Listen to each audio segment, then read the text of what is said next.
Hello, I'm William James and welcome back to this episode of The Bald Book Geek. How are all of you? So, first things first, like, subscribe and hit that little bell icon for more. And this video is brought to you by Mountaineer Brand for all your manly needs and all natural products. Check out the link below and information in the doobly-doo for some money off your first order. So, Robert E. Howard. Robert E. Howard had a very short life. He took his own life aged 30. But he is as important to fantasy fiction as Tolkien. Yet they are completely different sides of the coin. Tolkien was the high fantasy, and he was the father of swords and sorcery subgenre. Robert E. Howard was, I should say. And he best known for creating Conan the Barbarian. It's interesting when you start looking at his work and his life that it just you do kind of realize that there is an amazing amount of stuff that is just influenced by him. From Solomon Kane to the Conan, it's all been Karl the Conqueror. They've all been adapted from his work, and his work has definitely left this legacy of just creating this genre. They're pulp novels, and I'm going to be really honest, he is not as well archived as many. He's a really highly regarded, brilliant writer, but he, and this has been real, is completely and utterly disregarded in many senses. And it really does frustrate me, because trying to get nice editions of his work, trying to get nice, what's the phrase? It's not archived very well, and the copyrights and all of that, some things are owned by different things, there's different adaptions, and it's unbelievably complicated. And it gets frustrating. I own all of his works thanks to some ancient paperbacks I got many lifetimes ago in a charity shop. And I just absolutely fascinating writer. So, one of his, and I'm going to give this mention, this is going to be quite a long form video, but I'm going to give a mention to a film called The Whole Wide World. This film is phenomenal, and given the fact that it's got two amazing actors in it, you do kind of realise that this film seems to be either out of print and not available at all. It's based on a former girlfriend of his memoir. They remained friends throughout his life. And it's a stunning and beautifully shot film. But this is where I'm going off. Starting with Robert E. Howard is that his work is massive. There is a huge amount of work that is just... yeah. And it's better to break his work into different genres. So he has his fantasy series, which are Conan, Solomon, James Olsen. He did lots of other fantasy as well.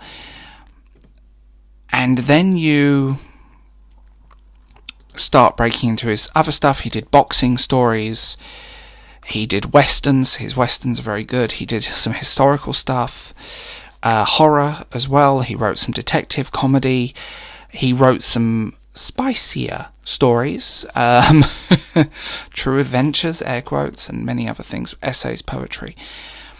And I will say this, he's probably more known for his fantasy work in that sense. Like, the adaptions of his work, Conan and all of that, have been huge. And he will probably always be known for those works. It's fascinating because his world building, he created a whole forgotten age, an ancient world thousands of years before anything. He created two. There was fallen Atlantis and all of this stuff. And his work just really does shine.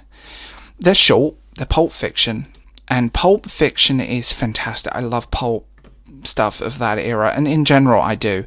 And they were cheap, mass-produced paperbacks, basically.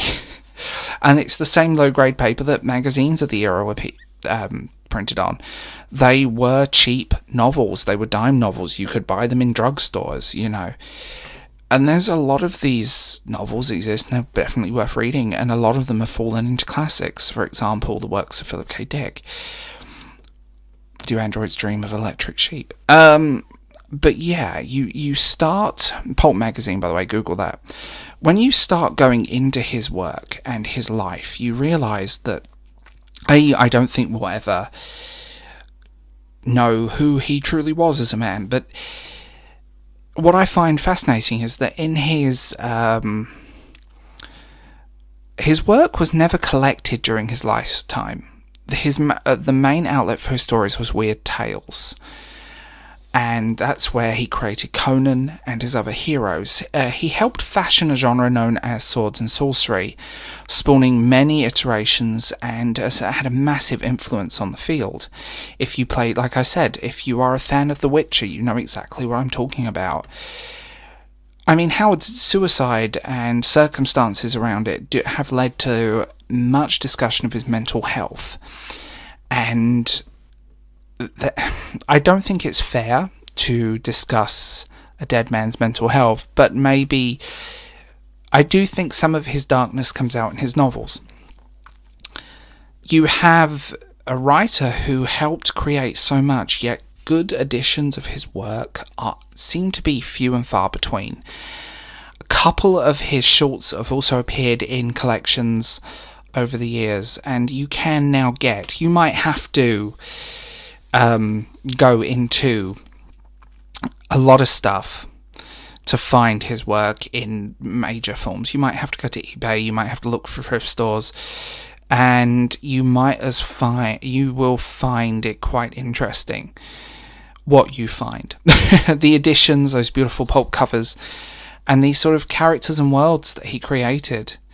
I could sit here and sing about his work for days, but honestly, I think you do need to look into him. He was a interesting character because Howard had a phobia of aging and old age, and frequent subjects of his writings were characters always useful. He often spoke of his desire to die young. That's a whole thing.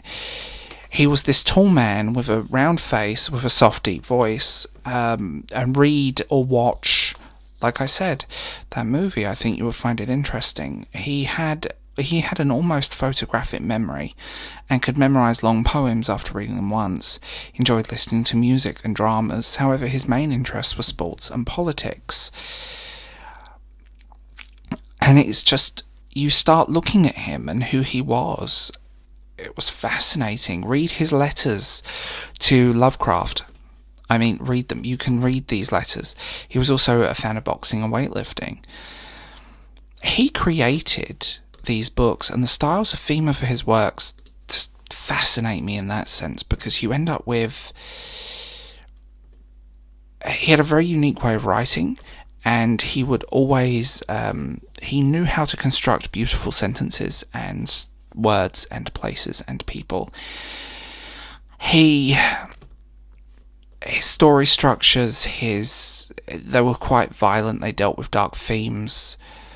They were often quite real, and he also dealt with sort of fictional arrival of civilization. A lot of his characters are exiles, a lot of his characters are runaways, and a lot of characters, he also dealt with past lives. I mean, he's a fascinating man who, like I said, seems to have not forgotten. That is an unfair phrase. His work is not forgotten, but his work isn't looked after, and it frustrates me on that level, because he's such a great writer, and a writer that really did build the genre. Without him, we wouldn't have half of the stuff that we have now. He was the forefather of it, and as important to fantasy as Tolkien in that sense. He created that subgenre, and a lot of the fantasy tropes that we write today are still there. They are still created, and they are still linked to his work. He's the granddaddy of this, and I do think it's tragic that his work seems to have not been, like I said, not forgotten, but definitely not looked after in the same way as other writers, and in certain circles, he isn't highly regarded, which I think is a shame. I decided to stay away from this in the sense of talking about his work, because there are so many books and so little time, and I don't want to bore you. What I do want to tell you is that to get his work, look for it. Go down there, read it, find it. If you love fantasy, you need to read his work, because you'll realise how much he influenced. So, like I said, tell me what you think in your comments, like and subscribe for more, and I will talk to you guys later. Bye.